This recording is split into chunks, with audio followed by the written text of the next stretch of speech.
दोस्तों, आदाब, नमस्कार, सत श्री अकाल। आज मैं एक ऐसे न्यूज़ को लेके आया हूँ जो कि आपकी आंखें खोल देंगी, खासकर ट्रेडर्स की। ठीक है, ये घटना है जेन स्ट्रीट न्यूज़ है, आजकल बहुत चर्चा में है, आप लोग देखे ही होंगे। ये उन लोगों के लिए है जो कि मार्केट में कुछ समय के लिए आते हैं और रातों रात अमीर बनना चाहते हैं, ट्रेड करना चाहते हैं। आजकल एक ऐसा फैशन बन गया है कि हम कुछ भी काम कर रहे हैं तो इसमें ज़रूर अपना काम धंधा छोड़ के ट्रेड में कुछ ना कुछ समय निकालें। या यूँ कहें, बहुत सारे ऐसे आदमी को मैंने देखा है कि वो अपने सारी प्रॉपर्टी तक सेल करके, क्रेडिट कार्ड लोन लेके, बैंक से लोन लेके इसमें सारे पैसे लगा दिए और आज भीख मांगने के लिए उतारू हैं। आखिर ऐसा क्यों हो रहा है? ऐसा है वो क्रिएट क्यों होता है? हमें इन बातों को ध्यान देने की ज़रूरत है। इन घटना से आपकी आंखें ज़रूर खुलनी चाहिए। आखिर जेन स्ट्रीट ने क्या किया? इस तरह की घटनाएं होती रहती हैं, लेकिन न्यू ट्रेडर्स के लिए ये बहुत ज़रूरी है जानना कि आखिर आज आपका अर्निंग शुरू हुआ है और आप किस तरह से उस पैसे को अपने फ्यूचर्स के लिए सुरक्षित करें, एक अच्छा अमाउंट के रूप में देखें और अपना फ्यूचर सुरक्षित करें कैसे। आइए हम जानते हैं जेन स्ट्रीट आखिर कौन है। जेन स्ट्रीट एक अमेरिकन फर्म है, ट्रेडिंग फर्म है, ठीक है। और ये भारत में क्या करती है? भारत में ये 2 भारतीय और 2 फॉरेन एंटिटीज़ के साथ ट्रेड करती है और सेबी ने कंपनी पर मार्केट मैनिपुलेशन का आरोप लगाया है। मैनिपुलेशन तो बहुत छोटा शब्द है, ये देखने में लगता है मार्केट मैनिपुलेट कर दिया, लेकिन इसे करने में कोई आम खेला नहीं है। ये कोई लाख, 2 लाख और 1000, 2000, 1-2 करोड़ और 5 करोड़ का खेला नहीं है। जो हम 1-2 करोड़ 5 करोड़ लेके आएंगे तो हम बहुत अधिक पैसे वाले हैं और इससे हिला देंगे। ये हज़ारों करोड़ का खेला होता है।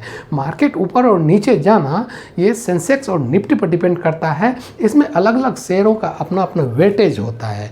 कुछ शेयरों का वेटेज बहुत अधिक है, जैसे रिलायंस, अडानी ग्रुप की कंपनी है, और कुछ कंपनियां हैं जिसकी वेटेज अधिक है। यदि हम इसमें बहुत अधिक पैसा डालते हैं तो मार्केट का एक सेंटिमेंट बनता है कि मार्केट ऊपर जाएगा और लोगों का एक व्यू बनता है कि इसमें अब पैसा लगाने की स्थिति आ गई है, मार्केट ऊपर आ गया है और कैंडल बड़ा बन गया है। ये जो आजकल टेक्निकल एनालिसिस करके आते हैं और कैंडल को देखते हैं ग्रीन ग्रीन ग्रीन, तो आखिर ये ग्रीन कब रेड में आ जाता है ये उन्हें भी समझ में नहीं आता है। आखिर हम जानते हैं फॉर दिस कंपनी, और इसके लिए कंपनी ने 48,000 करोड़ रुपए लगाए। इसको मैनिपुलेशन के लिए 48,000 करोड़ रुपए लगाए। अब आप जान सकते हैं यदि 5-10 करोड़ रुपए लेके आप आ रहे हैं तो 5-10 करोड़, यहाँ तो आन इन्वेस्टर 1 लाख, 2 लाख, 10 लाख, 20 लाख लेके आता है। कोई बड़े हमारे बीच में हैं तो हम कहते हैं अरे ये 10 करोड़ से ट्रेडिंग कर रहा है, लेकिन उनका हाल क्या है आप उन्हीं से पूछ लीजिए। आप बहुत अधिक सुने होंगे शेयर मार्केट्स में हज़ारों करोड़ हार गए और सब कुछ वो अभी रोड पर हैं। इसीलिए ये आम लोगों का खेल नहीं है, इसीलिए इससे संभल के रहें। पिछले 2 सालों में कंपनी ने भारत से 38,800 करोड़ कमा चुकी है। हम लोगों को कितना प्रॉफिट हुआ आप अपने आसपास में सर्वे कर सकते हैं। यह एक ऐसा खेल है जिसमें आज यदि आपको प्रॉफिट हो जाता है तो आप मोबाइल लेके घूमते रहते हैं और उसका स्क्रीनशॉट और दिखाते हैं देखो हमें इतना प्रॉफिट हो गया, और कल उससे दुगुना लॉस हो जाता है तो फिर भी दिल को दिलासा देते हैं कि हम अगला दिन कमा लेंगे, लेकिन वो दिन कभी नहीं आता है जब तक कि वो सारा पैसा आपका खींच नहीं लेता है। ये एक मृग तृष्णा के समान है, जो कि मृग को तो लगता है कि वहाँ पानी है, लेकिन उस पानी के आस में वो अपना जान तक दे देती है। इसी तरह से आपका भी दम निकल सकता है, आप इसमें संभल के आएँ। अब हम देखते हैं सेबी की नज़र क्या है। सेबी की नज़र इससे गलत तरीके से कमाए गए 4843 करोड़ यानी 4,843 करोड़ पर, मात्र इतना ही है। उसने कमा के 38,800 करोड़ कमा के जा चुकी है, लेकिन उनकी नज़र केवल इतना ही गलत तरीके, उसने मात बहुत, ये भी बहुत मतलब बहुत अच्छे लोग हैं, बहुत कम घोटाला करते हैं, बहुत बड़ी घोटाला नहीं करते हैं, और ये भी अभी लीगल इश्यूज़ है। ये माननीय न्यायालय तय करेगी जिस ये भी घोटाला हुआ है या नहीं हुआ है। इनके इस अकाउंट को फ्रीज कर दिया गया है, पैसा होल्ड पर है, ठीक है। इस तरह की घटनाएं ये अधिकांश एक्सपायरी सेशंस में ही करते हैं, जहाँ की काफ़ी फ्लक्चुएशंस देखने को मिलते हैं। आपको लगता होगा आखिर ऐसा क्यों होता है एक्सपायरी में, इतने पैसे लेके बैठे रहते हैं झोली में और ये मार्केट को उठा पटक करवाते हैं, नचाते हैं अपनी उंगली पर। अब देखिए ये 14 एक्सपायरी डेज पर क्या हुआ। सुबह के समय में ये करते क्या थे, पैटर्न इनका क्या था। सुबह के समय में बैंक निफ्टी फ्यूचर्स में भारी मात्रा में खरीद करते थे। बैंक निफ्टी फ्यूचर्स में खरीद करने पर क्या होता था, एक सेंटिमेंट बनता था जो मार्केट अप ट्रेंड में है, कैंडल बन गया, वो ग्रीन कैंडल बन गया। अब इसमें क्या करें, ये लॉन्ग पोजीशन होते थे। साथ ही इसमें दूसरा चीज़ क्या करते थे, बैंक निफ्टी ऑप्शन में ये heavy selling position same time में लेते थे, क्योंकि इन्हीं को मार्केट गिराना भी है, एक सेंटिमेंट बना। अब दोपहर बाद क्या होता है, ये हैवी सेलिंग करते हैं फ्यूचर में, ये प्रॉफिट बुकिंग करते हैं। क्यों, उन्होंने लॉन्ग पोजीशन बनाया, सेंटिमेंट बना, मार्केट ऊपर तक चला गया, सारे छोटे निवेशक ने पैसा लगाया, उनको लगा जो अब मार्केट नीचे ही नहीं आना है, सेंटिमेंट ये तो सेंटिमेंट का खेला है, हमारे सेंटिमेंट से खेल गए और इन्होंने भारी सेलिंग की। इससे क्या हुआ, मार्केट धड़ाम से नीचे आया। इन्होंने पैसा लगाया हुआ था शॉर्ट पोजीशन में, इंडेक्स ऑप्शन में मोटा मुनाफा कमाया, इन्होंने शॉर्ट सेलिंग की और इंडेक्स ने दोनों हाथ में लड्डू लेके ये मार्केट से निकल गए। आखिर इसका प्रोटेक्शन, हम लोगों का प्रोटेक्शन कौन करेगा, छोटे निवेशकों का प्रोटेक्शन कौन करेगा। इस तरह की घटनाएं क्यों होती है, इनका इस तरह की घटनाएं 17 जनवरी 2025 को भी हुई है। इस दिन भी इन्होंने क्या किया है, सुबह 9:30 से और शाम 4 बजे तक की घटना है ये। इन्होंने 4370 करोड़ का बैंक निफ्टी खरीदा और इंडेक्स ऊपर खींचा।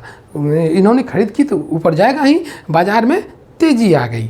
बाजार में उसी समय महंगे कॉल ऑप्शन बेच दिए गए। मार्केट में जैसे ही तेज़ी आई, महंगे कॉल ऑप्शन बेचे गए, सस्ते पुट ऑप्शन खरीद लिए गए। सेम टाइम में सेम पैटर्न यही है और बहुत बड़ी शॉर्ट पोजीशन बना दी गई। तो क्या हुआ, इसमें धीरे धीरे सारे स्टॉक्स बेचने शुरू किए दोपहर के बाद, और उसके बाद 5372 करोड़ की बिकवाली कर दी गई। इंडेक्स नीचे गिरा धड़ाम, और नीचे गिरा धड़ाम जैसे पुट ऑप्शन आसमान छू गया और कॉल ऑप्शन जीरो हो गए, बेकार हो गए। आखिर छोटे निवेशक क्या हुए, स्वाहा हो गए। तो अब क्या होता है, ये इनका प्रोसेस क्या है, क्रिएट आर्टिफिशियल डिमांड। ये आर्टिफिशियल डिमांड क्रिएट करते हैं, ट्रेडर को मिसलीड करते हैं। आर्टिफिशियल डिमांड हुआ, लोगों को लगा जो अब दाम आसमान छुएगा और हमें प्रॉफिट होगी। ये ट्रेडर मिसलीड होते हैं। प्लेस दी पोजीशन इन बेट, अब वो अपना पोजीशन बेट करते हैं और डंप करते हैं अपने सारे शेयर्स को। मार्केट गिरता है और उसी में सारे पैनिक होती है और हम छोटे छोटे निवेशक अपने शेयर्स वगैरह और पोजीशन खाली करके निकल जाते हैं।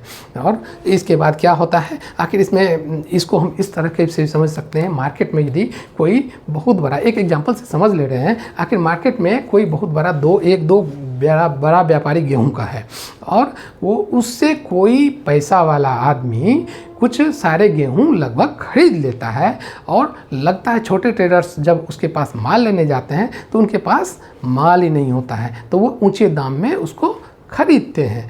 तो इससे क्या होता है, आटा के भाव भी संभावना होती है, आटे के भाव में भी ऊपर जाने की। तो मार्केट ऊपर चढ़ना शुरू करता है, क्योंकि डिमांड बढ़ गया। लोगों को लगता है डिमांड बढ़ गया, डिमांड तो वही है लेकिन सप्लाई ही कम है। सप्लाई क्योंकि एक दो आदमी के हाथों में ये सारी गेहूं आ चुकी है। आखिर ये जब जैसे ही दाम ऊपर जाता है तो ये अपना सारा माल ऊंचे दाम पर तुरंत डंप करते हैं, और गेहूं का तो प्रोडक्शन सेम है, डिमांड वही है, तो मार्केट में अब सरप्लस हो गया। अब क्या हुआ, फिर गेहूं का रेट गिर गया, आटे का दाम गिर गया, और इसके बाद क्या होता है, छोटे व्यापारी, छोटे ट्रेडर इसमें फंस जाते हैं। उन्हें लॉस बुक करना पड़ता है, कम कीमत में फिर उन्हें बेचना पड़ता है। यही सारा गेम है। आखिर इसका कंक्लूजन क्या है, इसका कंक्लूजन यही है कि क्या इसमें एक ही फर्म इन्वॉल्व है, क्या इतने दिनों से जो खेला चल रहा है केवल एक फर्म का इसमें इन्वॉल्वमेंट, मानने की बात है।